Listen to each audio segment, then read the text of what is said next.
benda tegar. Ya. Benda tegar kalau tidak ada, saya akan masuk ke dalam pengetahuan umum sebenarnya, yaitu tentang trigonometri. Saya rasa mungkin sebagian adik-adik sudah tahu, harap bersabar. Yang belum, karena saya tahu masih ada beberapa mahasiswa yang bingung sinus kosinus, terutama kalau sudutnya lebih dari 90 derajat, maka saya coba memberikan satu ya anggaplah hiburan begitu ya, pengetahuan umum yang mungkin bisa menolong. Baik, dari materi kuliah dulu, apakah ada pertanyaan khususnya tentang benda tegar? Ada?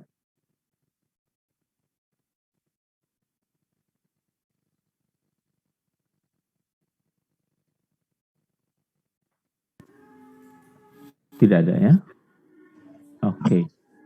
Kalau tidak ada, saya akan coba share screen.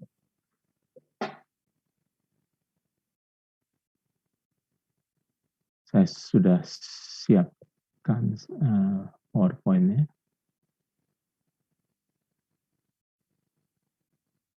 Sudah adik-adik lihatnya? Oke, baik. Jadi, kita tahu bahwa mula pertama, saya tidak tahu kapan ada adik pertama kali belajar tentang sinus dan kosinus. Saya pertama kali belajar resmi, ya setengah resmi mungkin ya. Sinus dan kosinus itu adalah SMP kelas 3. Ya. Saya sudah lulus ujian dan belum masuk ke SMA, ada waktu jeda begitu. Belum mulai sekolah di SMA kelas 1, sudah lulus kelas 3. Nah, gurunya mengadakan jam pelajaran ekstra dan kami diajar apa itu sinus dan kosinus ya. Tetapi bingung apa yang terjadi ya. Nah, karena belum tahu gunanya apa. Nah, di SMA belajar lagi. Jadi paling sederhana sinus, kalau belajar sinus kosinus adalah kalau kita memiliki segitiga siku-siku. Ya. Jadi kita berangkat dari segitiga siku-siku, jumlah sudut dalam segitiga adalah 180, karena siku-siku 90 diambil di sudut sini, maka kalau ini theta, seberangnya itu pasti 180 dikurangi 90 dikurangi theta. Dengan kata lain, seberangnya ini pasti 90 minus theta, bukan? Kita tentu saja bebas mau kasih namanya apa, alfa, beta, gamma. Ya, salah satu yang paling lazim adalah alfa dan theta, begitu ya. Dan kita juga punya kebebasan mau kasih namanya di seberang sini atau seberang situ, yang pasti jangan di sini.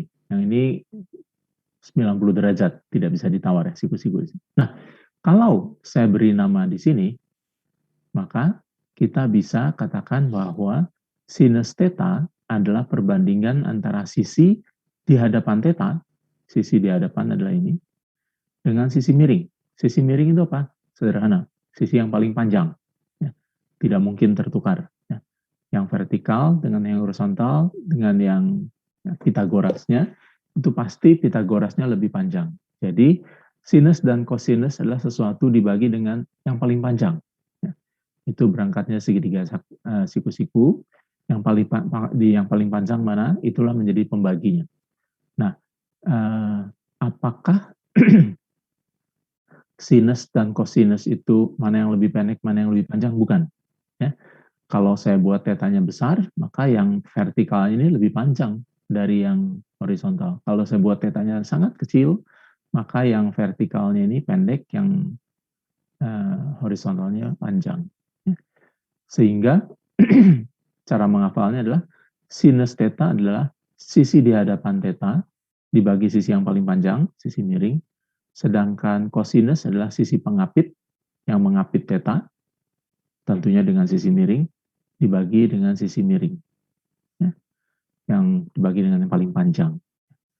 Jadi bukan yang pendek atau yang panjang dibagi dengan yang paling panjang, tapi yang di hadapan dibagi yang paling panjang atau pengapit dibagi yang paling panjang. Nah, setelah saya diajar cara menghafal seperti ini, tepatnya kelas 1 SMA, ditambah dengan beberapa latihan, saya tidak lupa lagi sinus dan kosinus. Ya, tentu kalau kita belajar sinus, kosinus, ada juga tangen. Tangen adalah sin dibagi kos. Ya. Oke, jadi itu permulaan. Tentu saja tentu saja sudut yang berlaku petanya tidak mungkin lebih dari 90. Apakah saya mengambil yang lebih lancip atau yang kurang lancip, yang lebih melebar? Dua-duanya, baik theta maupun 90 kurang theta, seberangnya, sudut seberangnya, itu kurang dari 90. Ya. Jadi cara kita atau tahap satu kita belajar sinus dan kosinus adalah hanya untuk sudut-sudut yang berkisar dari 0 sampai 90. Dengan kata lain, kalau ditanya sudut berapa sin 110, jawabnya adalah tidak bisa. Ya. Karena saya tidak bisa menggambar sudut 110 derajat dalam segitiga siku-siku ini. Jadi sekali lagi, tahap satu, tahap elementary, tahap yang paling dasar dari belajar sinus kosinus adalah kita dibatasi untuk sudut yang berkisar dari 0 sampai 90 derajat. Kenapa? Karena kita bermain-main dalam segitiga siku-siku. Ya. Dan selama kita bermain-main dalam segitiga siku-siku, maka tetanya tidak mungkin lebih dari 90. Sebenarnya 90 pun tidak mungkin. Ya. Oke, hanya bisa limit menuju 90 bisa. Ya.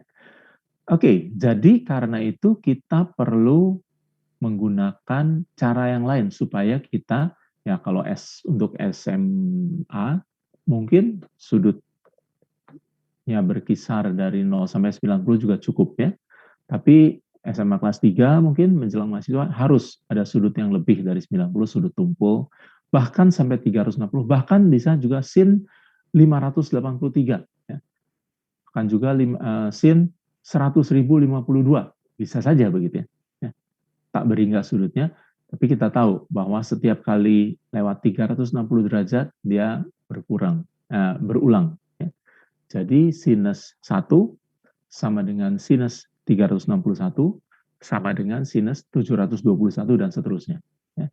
Jadi tentu saja sebenarnya yang paling penting adalah kita belajar 0 sampai 360. Nah, untuk maksud itu, maka saya perlu bantuan bahan yang lain, yaitu saya menggambar sekarang dalam kartesian, ini adalah X, ini adalah Y, satu lingkaran. Satu lingkaran, dan bisa saja segitiga ini saya tempatkan di dalam lingkaran ini. Kan kalau saya tempatkan di sini, kan dia memenuhi aturan semula. Jadi dengan kata lain, kita belajar yang lebih umum sekarang, yang kita pelajari tahap 1, itu adalah kita bermain-main hanya di kuadran 1 saja.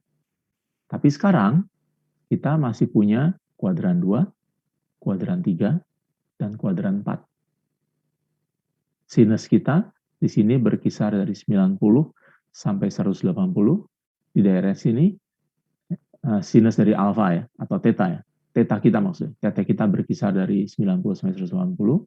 Di sini adalah theta kita berkisar dari 180 sampai 270. Di sini, kuadran 4, theta kita berkisar dari 270 sampai 360.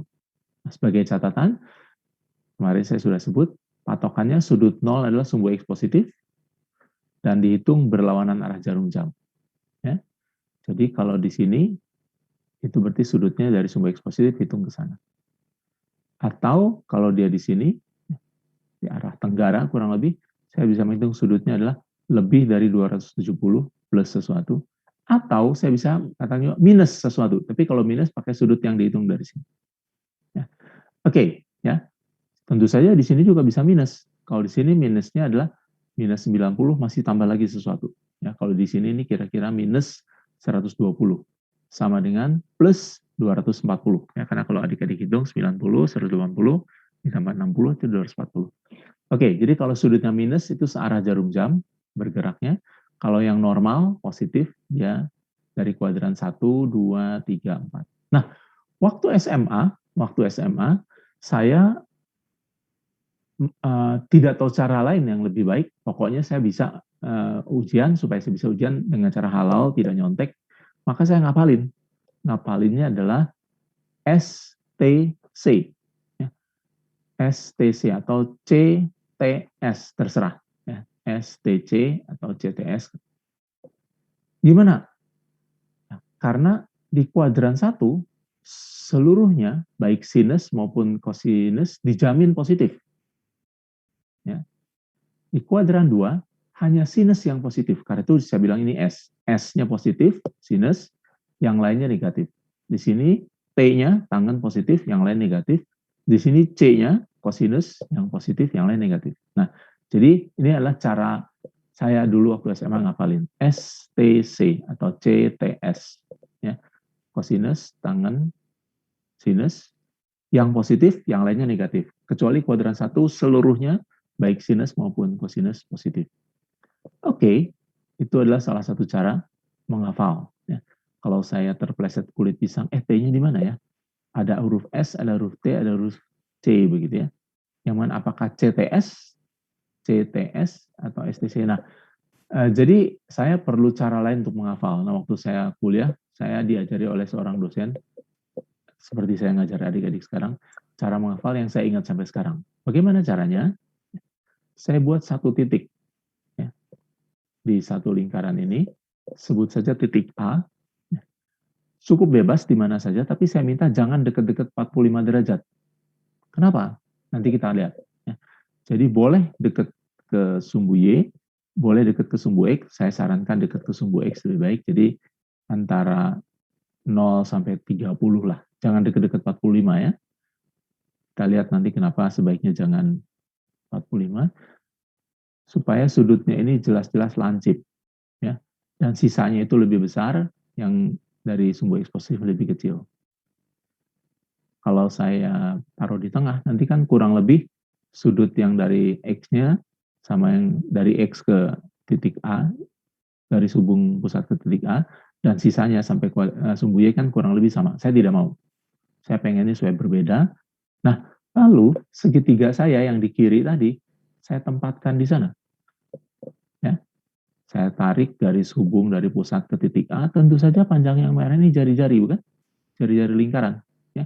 Sedangkan garis putus-putus vertikal ini adalah tidak lain adalah sisi di hadapan theta, sedangkan yang putus-putus mendatar ini adalah pengapit. Ya. Dengan kata lain, kalau saya ditanya dalam kuadran 1 ini, sinus theta adalah vertikal, ini adalah ordinat dari titik A, bukan? Dia adalah YA. Ya. Y dari titik A, sedangkan yang ini adalah X dari titik A. Ya. Kalau begitu, saya bisa katakan, nah, sekarang sinus theta adalah YA dibagi jari-jari. Jadi karena tadi saya sebut sisi yang paling panjang, saya boleh sekarang sebut dia jari-jari. Kenapa? Karena dia bagian dari lingkaran, bukan? Ya. Kalau di sini saya nggak boleh sebut jari-jari. Harus sisi yang paling panjang atau sisi Pitagorasnya. Ya. Karena rumus Pitagoras pakai ini. Sekarang saya boleh sebut jari-jari. Jadi saya boleh kasih nama di sini R. Jadi yang namanya sinus theta adalah, kalau ini ordinat, ini apsis, ya, ordinat adalah Y, apsis adalah X, sinus adalah ordinat dibagi jari-jari, sedangkan kosinus adalah apsis dibagi jari-jari. Dan untuk kuadran ke-1, dari 0 sampai 90, kita lihat baik apsisnya, YA, maupun baik apsisnya, XA, maupun ordinatnya YA, dimanapun A berada, semua positif, bukan? X-nya ke sebelah kanan, Y-nya ke sebelah atas, sehingga kita bisa katakan kuadran 1, baik sinus maupun kosinus, dijamin positif. Oke? Nah, kalau begitu sekarang bagaimana dengan kuadran selanjutnya? Ya, harusnya, kalau saya di papan tulis, saya menggambar, saya cerminkan titik A ini ke sini, boleh saya sebut A aksen begitu ya, supaya beda. Jadi saya gambar. Nah, saya coba buat dengan PowerPoint, cukup susah ternyata. Saya dapat segitiganya, waktu saya rotate, terpisah. Saya coba di grup dulu, belum ketemu caranya. Ya, saya bukan ahli PowerPoint, jadi maaf adik-adik, pindahkan saja titik A-nya ini, cerminkan ke sumbu vertikalnya, jadi di sini. Sekarang adik-adik mulai melihat, kenapa tadi saya nyatakan usahakan tetanya ini lancip, ya, tetanya ini lancip, supaya antara theta dengan sudut sisanya 90 minus theta itu jelas banget. Ya. Kalau saya buat A-nya ini sekitar pertengahan, maka tetanya 45, antara theta dengan 90 minus theta kurang kontras kan. Kalau ini kontras, yang satu lancip, yang satu lebih kecil, kurang dari 45, yang satu lebih dari 45. Nah, kalau saya cerminkan ke kanan, titiknya kira-kira ada di sini, boleh dikasih nama A aksen, sinusnya tetap berlaku. Jadi rumus ini tetap berlaku. Sinus dari, kalau ini theta, maka sudut ini kira besarnya apa? Besarnya adalah 180 minus theta, bukan? Karena ini 180, lalu saya berjalan searah jarum jam jadi minus, dan bisa kita bayangkan segitiga ini sama dan sebangun dengan segitiga itu. Maaf, saya tidak bisa menggambarnya karena kemampuan PowerPoint saya kurang. Ya, adik-adik bisa lengkapi nanti. Tentu saja ini sama dan sebangun ya, segitiganya ya. Tentu ordinatnya A aksen sama dengan tepat sama dengan ordinatnya, besarnya sama, tandanya juga sama. Sedangkan absisnya itu besarnya sama, tapi tandanya beda. Ya. Jadi kalau saya hubungkan untuk yang titik A aksen, maka sin theta aksen, tetanya saya ganti theta aksen, sama dengan Y A aksen, sama dengan YA, karena sama-sama positif kan. Kosinusnya adalah kosinus theta aksen, karena sudutnya sudah pindah ke sini, yaitu 180 derajat minus theta ya. Theta aksen sama dengan 180 derajat minus theta. XA aksennya itu tidak lain adalah minus XA, bukan? Sehingga kalau tadi di sini 5, sekarang jadi minus 5. Karena itu kosinus di kuadran 2 itu negatif. Kita bisa katakan bahwa kosinus 180 minus alfa sama dengan min XA, karena XA aksen kan minusnya XA kan. Di sini A, di sini A aksen, harusnya kosinus theta aksen sama dengan XA aksen dibagi R. Itu rumus umum. Tapi theta aksen adalah 180 minus theta, dan XA aksen adalah minus dari XA. Dengan demikian langsung keluar tandanya. Yang ini tetap positif, sama dengan A aksen sama dengan A. Yang di sini negatif. Jadi kosinus waktu sudutnya itu diubah ke sini, 180 minus theta, waktu titiknya itu dipindah dicerminkan ke A aksen, kosinusnya minus, karena XA aksen itu tidak lain adalah minus XA. Jadi dia negatif, dibagi R itu selalu positif, maka sinusnya positif, dan sama dengan titik A, waktu tetanya di titik A, tetapi kosinusnya negatifnya. Sama besar, tapi negatifnya. Oke? Nah, tapi bisa juga saya pindahkan titik A-nya bukan ke sini, masih di kuadran 2, tapi ke sini. Ya, sekali lagi, saya harap adik-adik sekarang jelas. Kenapa tadi saya minta sudutnya lancip? Ya, kalau saya pakai sudutnya sekitar 45, maka yang 180 dikurangi theta dengan 90 plus theta kurang lebih sama kan? Kalau sekarang beda. 180 kurangi theta itu di sini lokasinya kurang lebih. Sedangkan 90 plus theta itu aksennya saya pindah ke sini kira-kira. Ya. Jadi dari sini ke sini berapa jauh, maka dari situ berapa jauh. Sudah barang tentu adik-adik lihat, sekarang ini segitiga yang merah ini dengan segitiga yang baru di sana, itu sama dan sebangun juga. Ya. Tapi orientasinya beda, yaitu yang di sini yang pendek adalah ordinatnya, absisnya panjang. Di sini yang panjang adalah ordinatnya, yang pendek dan minus adalah ya, absis dari A aksen adalah sama dengan ordinat dari A, bukan?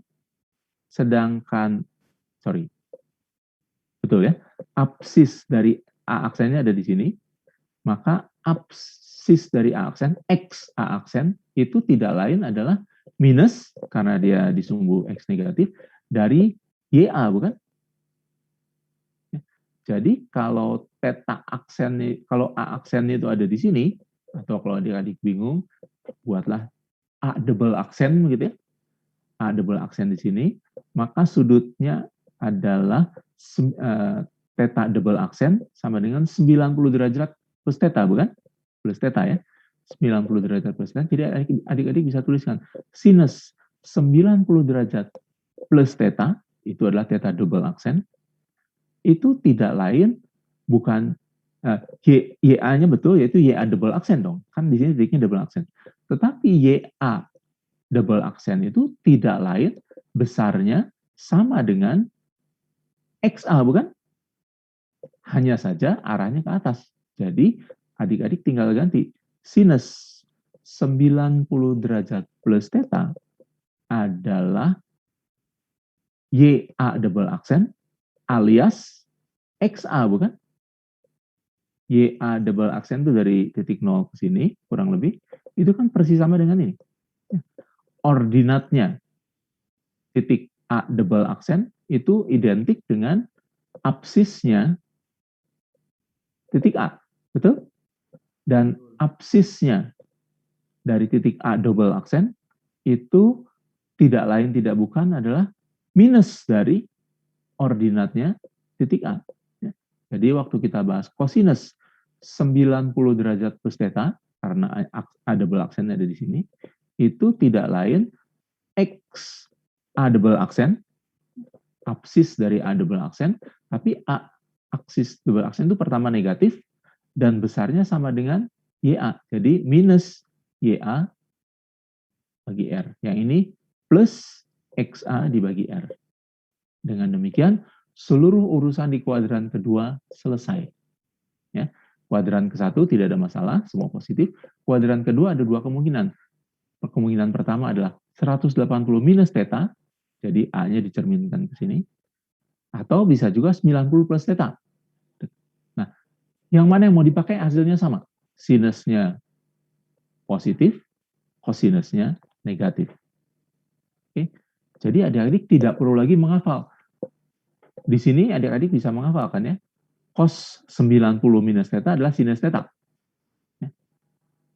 Di kuadran 1. Di sini, saya bisa katakan bahwa sin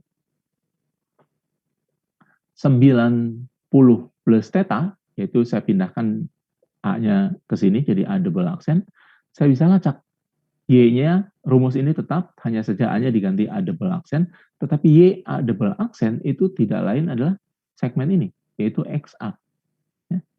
Jadi adik-adik bisa ngapalkan. XA dibagi R itu tidak lain adalah kosinus theta waktu dia di kuadran pertama, bukan? Waktu A-nya di kuadran pertama. Jadi kita bisa katakan sinus 90 plus theta adalah sama dengan kosinus theta. Ya, karena XA dibagi R kan kosinus theta. Theta-nya waktu di sini. Jadi yang sini adik-adik bisa hafalkan, yang sini juga bisa hafalkan. Nah, adik-adik tinggal buat. Di sini nanti ada yang namanya 180 plus theta, yang di sini namanya ada 270 minus theta. Di sini namanya 270 plus theta. Ya, kalau A-nya di sini, A, sekian aksennya di sini, sedangkan bisa juga di sini, itu A-nya cerminan sumbu X. Ya. Contoh, saya buat satu kali lagi, kalau A aksennya itu ada di sini, jadi A-nya saya cerminkan ke sini, maka theta-nya adalah minus theta, bukan? Sorry, theta aksennya adalah di sini A aksennya, bayangan dari A, maka theta aksennya adalah minus theta, bukan? Maka sin theta, karena dia negatif, tidak lain adalah minus YA, sama dengan Y-nya si titik A, tapi dikasih minus karena ke bawah. Jadi sinnya negatif, tapi kosinusnya positif. Karena di sini kosinusnya XA, di sini waktu dia di bawah, A aksennya di bawah, kosinusnya tetap XA aksen sama dengan XA, sama-sama positif. Nah, dengan cara ini adik-adik bisa menghafalkan. Ya. Jadi adik bisa tulis rumusnya di sini. Sin 90 plus theta, bla bla bla, cos 90 plus theta, bla bla bla, sin 180 kurang theta berapa, cosnya berapa, sin 180 plus theta berapa, Cost-nya berapa? Cukup dengan menghafalkan atau menganalisa gambar yang sederhana ini. Oke, jadi saya harap adik-adik sekarang tidak bingung lagi dengan sudut theta yang berapapun. Ya. Kalau sudutnya 546 bagaimana? Sederhana, kurangi saja dulu dengan 360. Sisanya itu hitung dengan 270 plus theta, kurang theta atau plus theta, yang paling dekat aja yang mana. Ya. Kalau sudutnya 999 derajat bagaimana? Kurangi saja dulu dengan kelipatan 360.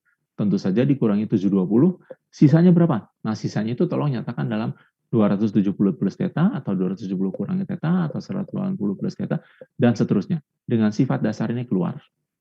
Oke? Baik, saya harap jangan hanya nonton adik-adik ya, tolong dikerjakan ya. Dalam kelompok PR boleh, nanti mudah-mudahan adik-adik beroleh kepuasan dengan ngotak-ngatik ini ya. Kapan lagi bisa main matematik. Baik, saya stop sampai di sini dulu. Apakah ada pertanyaan atau tidak? Ya. Untuk adik-adik yang sudah begitu hafal dengan sinus dan kosinus, sampai sudut yang besar juga, sudut negatif dan sebagainya, maaf, ini adalah satu pengulangan, tapi bagi adik-adik yang belum, saya harap ini satu pertolongan. Gitu ya. Jadi harap bersabar, dan boleh saling tolong sama teman-temannya nanti di grup PR ya, bahas diskusi. Bagi saya lebih senang menurunkan waktu, menggunakan waktu menurun daripada menghafal begitu ya.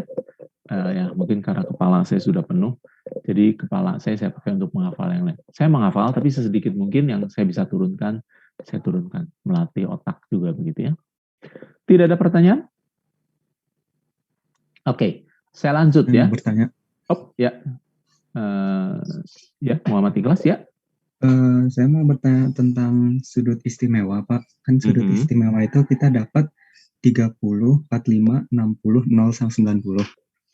Nah, terkadang tuh soal kan ada yang menyatakan kalau sudutnya tuh 37 sama 53.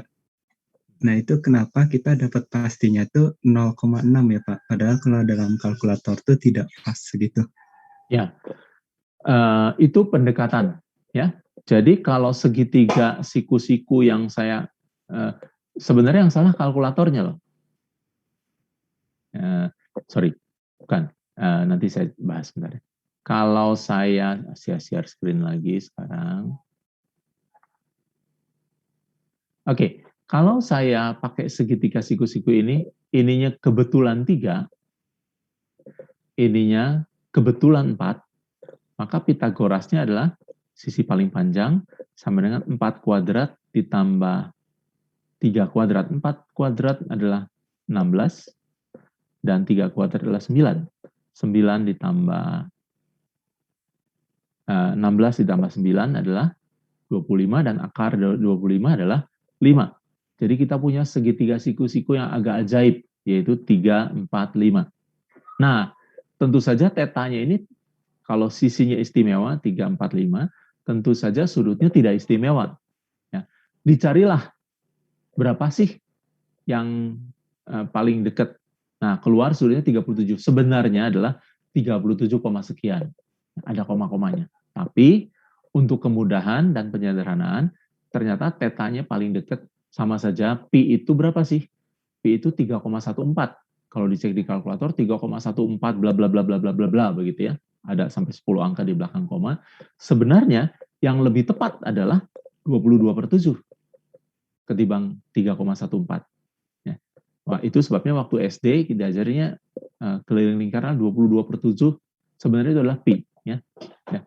Kita tahu 21 dibagi 7 kan 3. Sebenarnya itu sama saja masalah pembulatan ya. Jadi sebenarnya yang memenuhi sisi istimewa ini 3, 4, 5 itu sudut yang istimewa tapi besarnya tidak istimewa, tidak bulat ya. Besarnya ada koma-komanya. Sekian 37 derajat, sekian detik. Nah, supaya gampang dibulatkan saja 37, yang sininya karena situ theta tambah sudut seberangnya pasti 90, maka kalau ini 37, sininya pasti berapa? 53 ya. Betul? Kan harus 90. Oke. Jadi sudut istimewa itu adalah 30, 60, 45. Sekarang saya tanya, 15 bisa nggak? Nanti saya ajarin caranya. Gimana supaya bisa dapat yang 15 ya. 22,5 bisa nggak? Kan 45 dibagi 2. Ya. Oke. Nah, kalau 45 tahu, nanti 22,5 juga bisa tahu. Ya. 30 tahu, ya, sudutnya. Kalau gitu 30 ditambah 22,5 bisa nggak? Bisa kan? Sudutnya kebetulan tidak istimewa. 30 tambah 22,5 itu berapa? 52,5 ya? Ya, dekat dengan 53. Ya. Tapi bisa dihitung. Nah, itu yang saya mau ajarin caranya slide berikutnya nanti. Ya. Oke, cukup jelas? Jadi, kalau tadi sudutnya yang istimewa, 30, 45, 60. Kalau ini sisinya yang istimewa, 3, 4, 5. Sudutnya sebenarnya tidak istimewa, angkanya pecahan, ada komanya. Tapi didekati, almost the same, approximately 37, seberangnya 53. Cukup jelas semua? Jelas, Pak. Terima Oke, kasih. ya. Nah, sekarang saya mau ngajarin sesuatu yang lain. Ya. Nah, kali ini saya mulai dari menghafal. Ya. Sebenarnya rumus ini ada di buku matematik, tapi daripada membuktikannya, saya bukan orang matematik. Lebih baik adik-adik hafalkan saja. E di sini adalah, silahkan diperiksa di kalkulator, itu 2,7 sekian. Ini adalah yang disebut ln atau natural logaritma. Ya. Jadi kalau logaritma itu 10 ya. Jadi 10 dipangkat 2 sama dengan 100, begitu bukan? Ya. 10 pangkat 2 adalah 100, maka saya bisa katakan log 100 itu adalah 2. Logaritma bukan? Ya. 10 pangkat 2 adalah 100, maka log 100 adalah 2. Ya. Jadi artinya 100 bisa diperoleh dari 10 pangkat 2. Kenapa 10? Karena pakai log. Log itu selalu 10. Nah, kalau 10-nya diganti dengan 2,7, maka bukan lagi log, tapi ln. Natural logarithmic. Ya. Jadi, besarnya adalah 2,7 sekian, saya juga tidak hafal. Jadi, kalau dikatakan A sama dengan ln, atau 100, log 100 adalah 2. Kalau dikatakan ln A adalah 3, artinya 2,7 dipangkat 3 sama dengan A. Begitu ya. Kalau dikatakan ln 100 itu berapa? Atau ln 100 sama dengan A, itu artinya adalah 2,7 dipangkatkan dengan A, hasilnya 100. Ya. Oke, tidak terlalu penting untuk fisika loh ya, tidak terlalu penting untuk fisika dasar maksud saya. Jadi terima saja dengan iman. Dan satu rumus, E-nya adalah bilangan ajaib itu, cos alfa, sin alfa, tentu adik-adik tahu. Nah, I-nya ini adalah bilangan kompleks, akar minus 1. Ya. Kita tahu akar itu harusnya positif. Waktu SMP di kita akar nggak bisa negatif, sebenarnya bisa. Kalau dia positif, hasilnya bilangan real. Kalau dia negatif, hasilnya bilangan imajiner. Jadi I ini tidak lain adalah akar minus 1. Ya. Jadi kalau saya punya akar minus 5 gimana?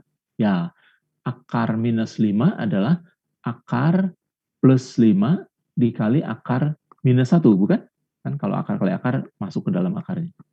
Jadi akar minus 5 adalah akar 5 dikali I. Ya. I-nya adalah akar minus 1 itu.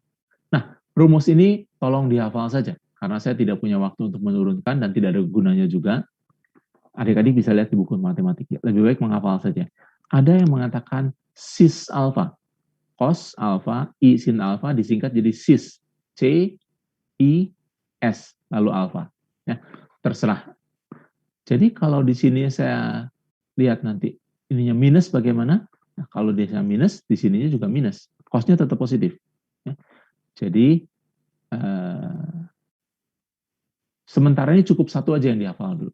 Ya. Tapi Saya tentu bisa duplikasi. Kalau dia berlaku untuk alfa, tentu dia berlaku untuk beta juga, adil dong. Masa karena alfanya diganti beta, jadi nggak berlaku. Tentu saja dia berlaku asalkan alfa yang di ruas kanan diganti beta, alfa yang kedua di ruas kanan diganti beta juga. Tentu saja diganti gamma, kappa, mu, delta juga. Ya, kayak varian COVID aja ya, ada delta, alfa, mu, dan sebagainya. Oke, kita cukup alfa dan beta saja. Well, tahap berikutnya, kita coba perkalikan keduanya. Yang kiri dikali yang kiri, yang kanan dikali yang kanan. Ya. Yang kiri dikali yang kiri jadi E pangkat I alfa dikali E pangkat I beta. Yang kanan adalah kurung dikali kurung. Ya. Yang kiri, bilangan berpangkat dikali bilangan berpangkat. Kata guru SD kita, pangkat. Di apa kan pangkatnya? Di jumlah, bukan? Iya, Pak. Ya, jadi E pangkat I alfa plus beta. Yang kanan, karena ada 1, 2 bilangan dikali 1, 2 bilangan, akan ada 4 suku. Ya. 4 suku itu cirinya adalah cos alfa, cos beta itu tidak mengandung I. Lalu I sin dikali cos itu pasti mengandung I, dan I sin dikali cos alfa juga mengandung I. Tetapi sin dikali sin, itu I-nya hilang. Tapi jadi minus, karena akar minus 1 dikali akar minus 1 adalah jadi min 1, bukan? Nah, jadi kita kumpulkan sekarang. Yang cos alfa, cos beta taruh di sini. Yang sin alfa dikali dengan sin beta taruh di sini. Harusnya sih plus I kuadrat. Ya, tapi plus I kuadrat itu adalah min 1. Karena akar min 1 dikali akar min 1 sama dengan min 1. Oke? Nah, sebaliknya, yang ada I-nya, kita kumpulkan juga. I-nya kita keluarkan di kurung. Sin alfa kali cos itu ada di sini.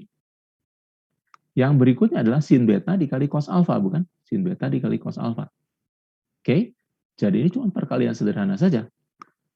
Dua bilangan, dua suku, bilangan dua suku, kurung, dalamnya ada dua suku, dikali kurung dua suku, hasilnya 4 suku. 1, 2, 3, 4. Yang 2 mengandung I, 2 tidak mengandung I. Ya. Sebenarnya ini mengandung I kuadrat, tapi I kuadrat adalah minus 1. Tapi kita lihat, rumus ini tidak lain sama dengan di atas, bukan? Tapi betanya saya ganti dengan alfa plus beta. Kalau ada yang bingung, ganti aja ini jadi gamma. E pangkat I gamma sama dengan cos gamma ditambah I sin gamma. Betul nggak? Tinggal tadinya alfa diganti beta, kanan diganti beta. Sekarang saya ganti dengan gamma. Saya ganti dengan gamma, saya ganti dengan gamma. Begitu, bukan? Nah, sudah beres. Ya. Saya tinggal main warna saja. Yang cos minus sin saya ganti warna merah, dan itu sama dengan yang ini. Kenapa? Di sini ada bilangan yang di atas, ada bilangannya, ada kurung yang tidak mengandung I, dan ada kurung yang mengandung I. Di bawah ada bilangan yang tidak mengandung I, dan bilangan yang mengandung I. Pasti yang tidak mengandung I, sama dengan tidak mengandung I, saya kasih warna dengan merah. Yang mengandung I adalah sama dengan yang mengandung I. Saya kasih warna biru. Nah, keluarlah rumus cos alfa plus beta sama dengan cos min sin. Begitu, bukan? Ya, biasanya adik ngapalin itu kan. Saya nggak perlu. Ya. Oke. Sin alfa plus beta adalah sin cos sin. Ya. Harusnya di sini sin beta cos alfa, tapi kan boleh saya balik. Supaya urutannya alfa dulu baru beta, alfa dulu baru beta. Cuma ditukar tempat aja dari sini ke sini, sama diganti warna. Ya. Jadi saya bisa katakan sin alfa plus beta adalah sin cos sin. Itu cara kita menghafalnya. Minimal adik-adik tahu cara menurunkannya. Nah, satu tahapan lagi, bagaimana kalau minusnya? Kalau minusnya gampang. Kalau saya berangkat dari ruas kiri ke ruas kiri, alfanya tetap, setiap beta saya ganti dengan minus beta. Ya, jadi beta yang di sini, saya ganti dengan minus beta. Tapi, dari yang slide sebelum ini, adik-adik akan temukan kalau turunkan bahwa cos minus beta adalah sama dengan cos beta. Jadi, betanya saya ganti dengan minus, tapi hasilnya tetap cos beta. Ya. Kalau adik-adik selesaikan slide yang sebelum tadi ini, adik-adik bisa ketemu. Tapi waktu saya ganti beta ini menjadi minus beta, ya, sin minus beta, itu adalah min. sinus beta. Ya. Dia ada di sin di kuadran kuadran keempat itu negatif. Ya. Nah, karena ada minus, yang tadinya minus ini jadi plus. Minus yang dikali dengan minus yang keluar dari minus betanya jadi plus. Jadi saya bisa tambahkan cos, kalau mau jadi satu rumusnya adalah cos alfa plus minus beta sama dengan cos minus plus sin. Ya, itu kalau mau cara menghafalnya supaya jadi satu rumus. Karena saya tidak bisa membuat tanda plus minus, harusnya bisa cari di simbol, saya belum ketemu, ya udah saya pakai dua rumus. Nah, di sini juga sama, cos betanya tetap cos beta, tapi sin beta menjadi tadinya plus jadi minus. Ya. Jadi saya bisa gabungkan yang ini dengan ini, plus minus, di sini juga plus minus. Oke, nah itulah slide yang kedua. Ya. Bukan sulap, bukan sihir, cuma aljabar biasa. Satu-satunya yang perlu dihafal adalah ini tadi ya. Jadi, oke, sampai di sini apakah ada pertanyaan? Sudah dua nih bonus dari saya. Ada lagi yang ketiga nanti. Adik-adik mungkin lihat senang nonton saya akrobat gitu ya, apalagi kalau di papan tulis begitu ya. Sekarang karena saya pakai PowerPoint jadi kelihatan saya harus sambil ngomong. Oke, masih ada satu bonus lagi. Nah, kalau saya majukan satu slide lagi, yang bawah ini saya mau gunakan dua yang paling bawah. Ya. Jadi saya gunakan, saya copy saja ke situ. Yang plus seperti ini, yang minus seperti ini. Lalu saya buat alfa plus beta itu saya ganti dengan P, sedangkan alfa minus beta saya kasih nama Q. Boleh dong? Ya. Kalau ini 50-60, 110 adalah P, ini 50-60, minus 10 adalah Q. Ya. Berapapun angkanya boleh ambil. Ya. Saat ini sembarang bilangan yang kalau di plus alfa plus beta saya kasih nama baru P. Maka rumus ini, rumus yang di atas, itu menjadi cos P, yang bawah menjadi cos Q, bukan?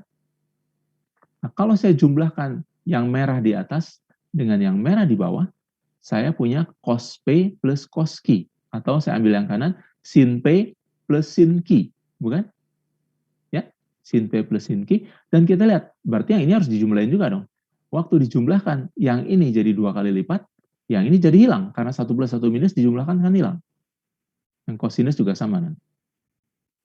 Dari sisi yang lain, kalau ini saya otak-atik sedikit, ya, saya jumlahkan atas yang tambah bawah, betanya hilang, bukan? Jadi, P plus Q adalah 2 alfa, atau saya kurangkan atas dikurangi yang bawah, alfanya hilang, betanya jadi 2. Karena minus dari minus adalah plus. Ya. Berarti P minus Q adalah 2 beta. Dari situ, saya bisa dapatkan alfanya adalah P plus Q per 2, sedangkan betanya adalah P minus Q per 2. Nah, rumus yang di atas ini, ya, sin P plus sin Q, yang ini, yang biru di atas, saya jumlahkan dengan yang biru di bawah, akan menghasilkan biru yang atas dalam kurung ditambah biru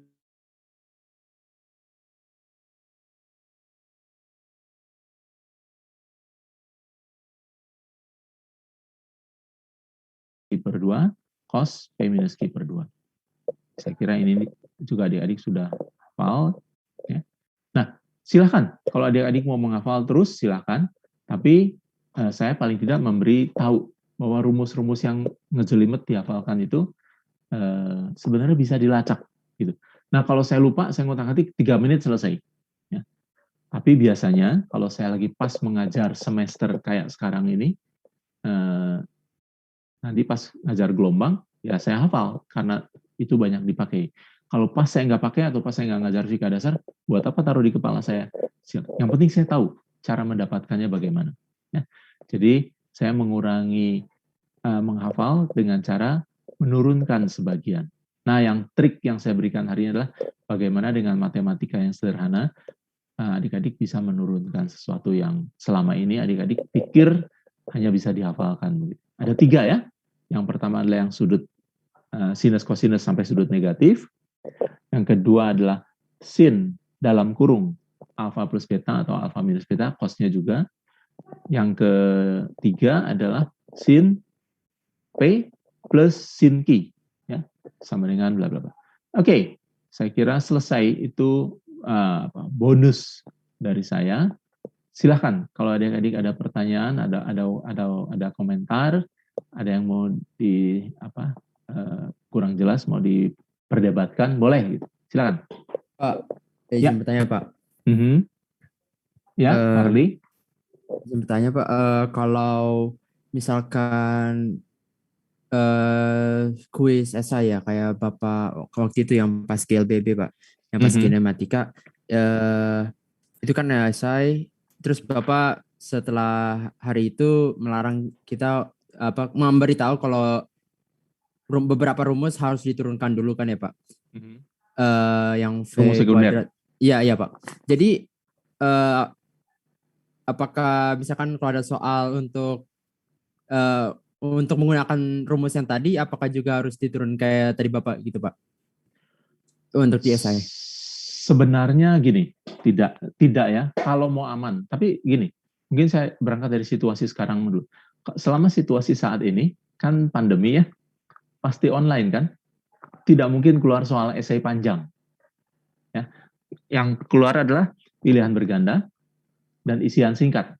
Nah, dengan kasus itu, pilihan berganda dan isian singkat, sebenarnya adik-adik mau pakai cara apapun asal isinya benar-benar begitu. Begitu kan? Yang repot adalah kalau esainya esai on-site. Karena itu nanti akan diperiksa manual oleh dosen masing-masing. Biasanya dosen satu fakultas koreksinya bersama, barengan gitu. Misalkan saya di FTTM ya, ada 5 gitu, ya saya berikan nomor 1, tapi dari 5 kelas. Teman saya kebagian nomor 2 semua, tapi dari 5 kelas, patungan gitu ya, untuk mencegah hal-hal yang tidak diinginkan begitu. Baik, jadi dalam hal itu memang kadang ada masalah, karena dosen ada yang macam-macam, ada yang oke saja, rumusnya benar, ada dosen yang menganggap itu rumus sekunder harus ditanyakan dari mana begitu ya. Karena itu saya sarankan kalau ujiannya essay on-site, tolong dihindari rumus sekunder. Cuma meninjau situasi sekarang, hampir pasti, ya, saya nggak bisa memastikan, karena saya nggak mau memastikan karena saya bukan Tuhan, dan bukan rektor juga, begitu ya. Hampir dapat dipastikan, sangat besar peluangnya semua ujian kan online kan. Nah, online itu, ya ibaratnya dapat angka dari surga juga itu ya, pilihannya benar gitu.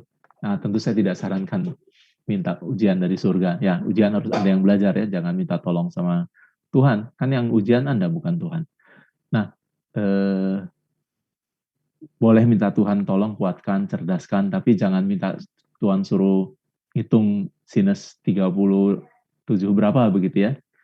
Nah, jadi silahkan adik-adik cukup punya kebebasan pakai cara yang paling cepat saja. Ya. Yang saya berikan hari ini mungkin juga selama online nggak akan terpakai. Ya. Karena kan adik-adik tidak dilarang buka contekan kan ya. Nah, gimana? Kenapa nggak dilarang? Lawong dilarang juga nggak bisa dikontrol kan? Ya.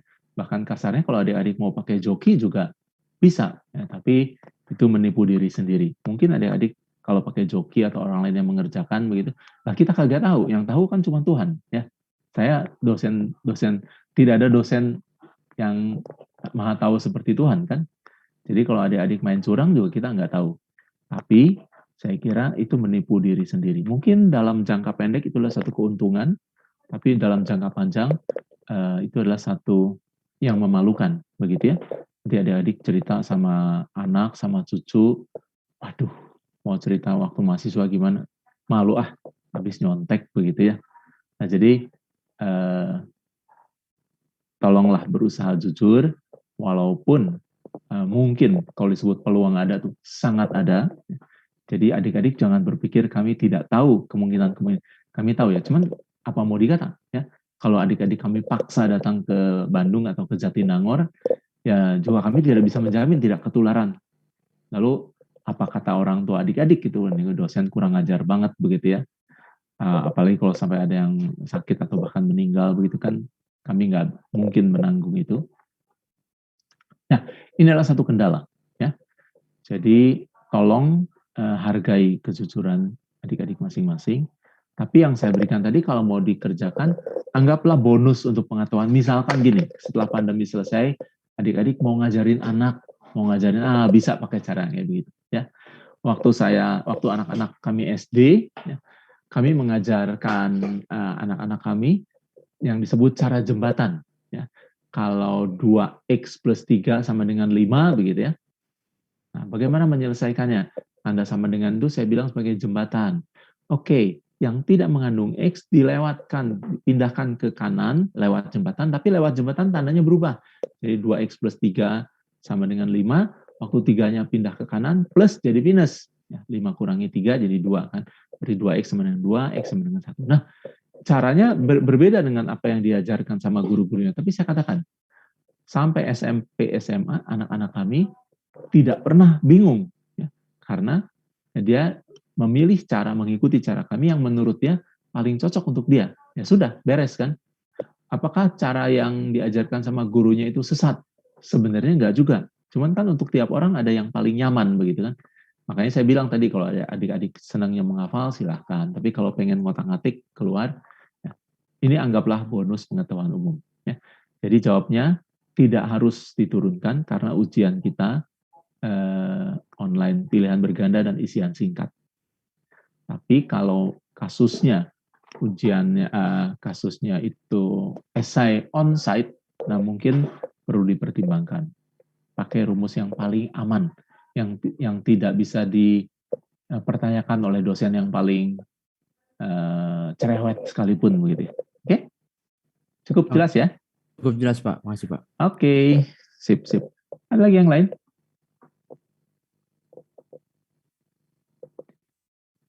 Oke, kalau tidak ada, saya kira tidak lagi dari saya. Hari Jumat kita masih punya waktu untuk nonton video dan mungkin ada pertanyaan-pertanyaan yang diajukan. Kalau tidak ada lagi pertanyaan, saya kira, mungkin saya tambahkan sedikit saja, ini masih jauh. Ya. Setelah UTS 1 nanti, jadi sekitar akhir Oktober atau awal November, adik-adik akan diberikan satu topik yang namanya RBL. Ya. RBL itu yang ada angka 10%-nya untuk penilaian. RBL itu singkatan dari Research Based Learning. Ya. Baju kaos yang minggu kemarin saya pakai, yang biru tua itu, nah itu adalah baju kaos dari RBL yang pertama. Jadi RBL, saya lupa tahun berapa itu. 2006 mungkin, 2006 atau 2007 begitu. Karena anak saya masuk ITB 2008, itu sudah tahun kedua. Tahun 2007 mulainya. Ya, tahun 2007. Nah, itu adalah kelompok adik-adik, kelompok PR adik-adik itu disuruh membuat sesuatu yang menggunakan yang merupakan praktikum yang membumi dari yang dipelajari di fisika, di teori fisikanya gitu, teorinya.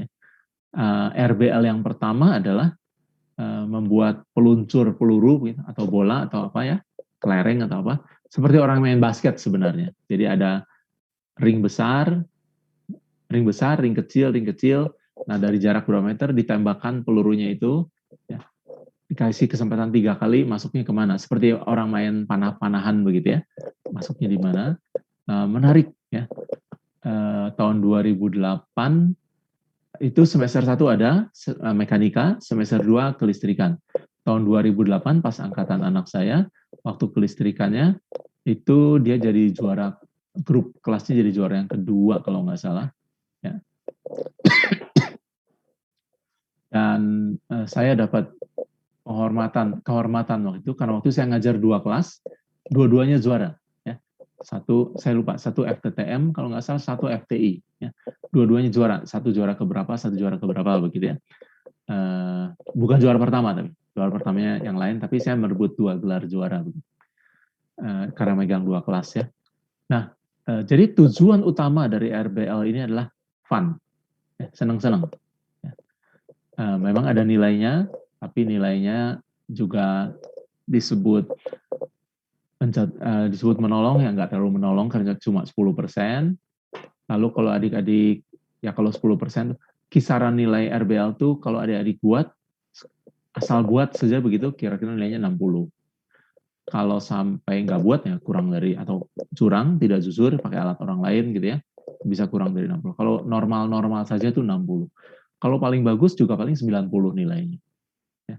Jadi pesan saya pada setiap kelas, terutama waktu onsite, jangan habiskan waktu dan uang dan usaha terlalu banyak untuk RBL. Hanya untuk seneng-seneng aja kok. Yang penting lakukan, karena paling jelek juga nilainya 60, asal melakukannya.